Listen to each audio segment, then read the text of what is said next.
Welcome to this quick guide on how to delete all your recent searches on Instagram. If you're looking to keep your search history private, or simply want to start fresh, this video is for you.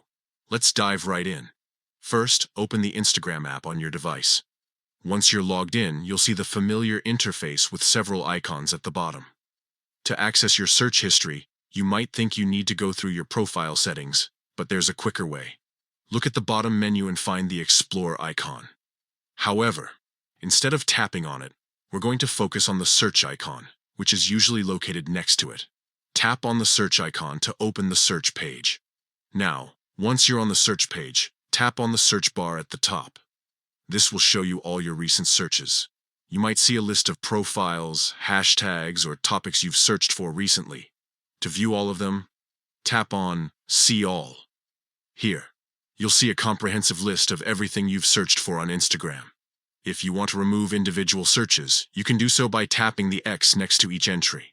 However, if you want to clear everything at once, tap on Clear All. When you tap Clear All, Instagram will ask you to confirm your action.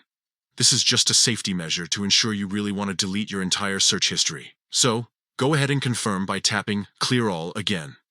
And that's it. Your Instagram search history is now completely cleared. This is a great way to maintain your privacy or simply declutter your search suggestions. Remember, clearing your search history won't affect how you use Instagram, but it will remove any record of your past searches. Thanks for watching, and we hope this helps you keep your Instagram experience just the way you like it. If you have any other questions or need more tips on managing your social media, be sure to check out our other videos. Happy scrolling.